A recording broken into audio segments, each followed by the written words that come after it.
வணக்கம். செய்திகளுடன் நான் சந்திரிகா கந்தசாமி. இனி வரும் காலங்களில் பேரா மாநிலத்தில் அரசாங்க நிலத்தில் அனுமதியின்றி ஆலயங்கள் நிறுவ தடை விதிக்கப்பட்டுள்ளது.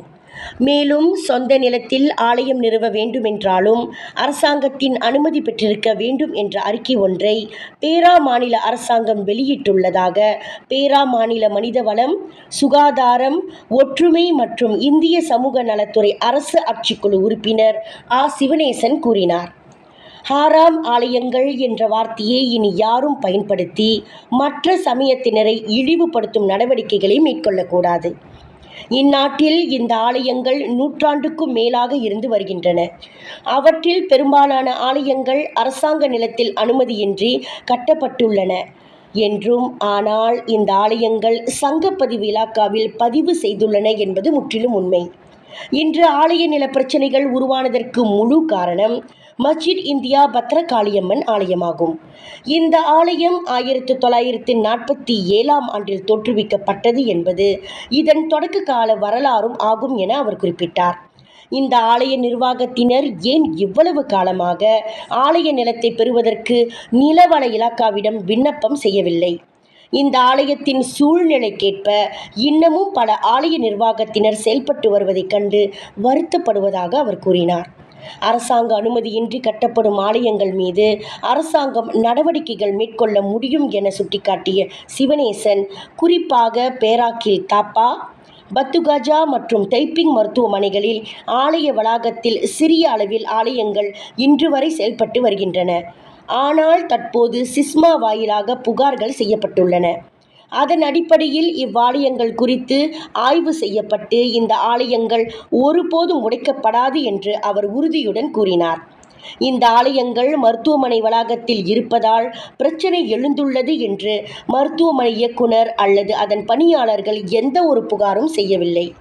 முன்னதாக இங்கு பேரா மாவட்ட ஆட்சியாளர்களை சந்தித்து ஆலய பிரச்சனைகள் தீர்வு காண வேண்டும் என்ற அடிப்படையில் நடவடிக்கைகள் மேற்கொள்ளப்பட்டன.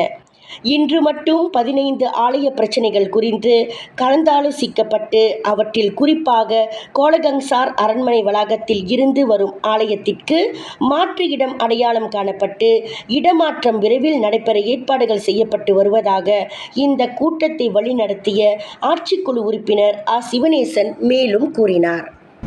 ஆனால் பெரும்பாலான ஆலயங்கள் இப்போ அடிபடுற ஆலயங்கள்னு பார்த்தா இது மதுரை வீரன், முனீஸ்வரன், முனியாண்டி ஆலயங்கள்.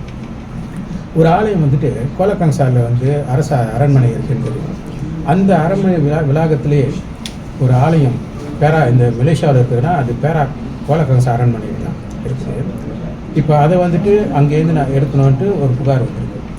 அது எப்படி அங்கே உருவாச்சுன்னா 1947 அப்போ உள்ள மன்னர் சுல்தான் அவர் அவரோட மாளிகையில் அங்கே இந்தியர்கள் வேலை செஞ்சுருக்காங்க. அப்போ அவர்களுக்குன்னு அந்த இடத்த ஒதுக்கீடு பண்ணியிருக்காங்க. இப்போ அங்கே ஒரே ஒரு குடும்பம், ஒரு 5 பேர் தான் இருக்கிறாங்க. அவங்க தான் அந்த ஆலயத்துக்கு வந்துருக்குறாங்க. ஆனால் பெருசாக எதுவும் செய்யலை திருவிழாலாம். ஆனால் அதுக்கு அந்த ஆலயத்துக்கு வேறு இடம் நம்ம பார்த்தாச்சு. அந்த ஆலயம் கூடிய விரைவில் வேறு இடத்துக்கு நம்ம மாற்றி அதற்கு அங்கீகாரம் முறைப்படி அந்த நிலப்பட்டாலாம் வழங்கப்படும். பிறகு அவங்களுக்கு அந்த பிரச்சனை இல்லை. ஹாஸ்பிட்டலில் 3 ஹாஸ்பிட்டலில் ஆலயங்கள் இருக்குது. ஒன்று தைப்பிங் ஹாஸ்பிட்டல், மற்றொன்று தாப்பா ஹாஸ்பிட்டல், 3வது பத்துகாஜா ஹாஸ்பிட்டல். இந்த 3 ஹாஸ்பிட்டல்லையே நான் சொல்லியிருக்கேன், அந்த பொங்காராவை கூப்பிட்டு அது மேலே எந்த நடவடிக்கையும் இருக்கிற மாதிரியே இருக்கட்டும். ஜேகே நிலத்துலையும் புகார் வந்திருக்கு. ஸோ அதுவும் கவனிக்கப்படும்.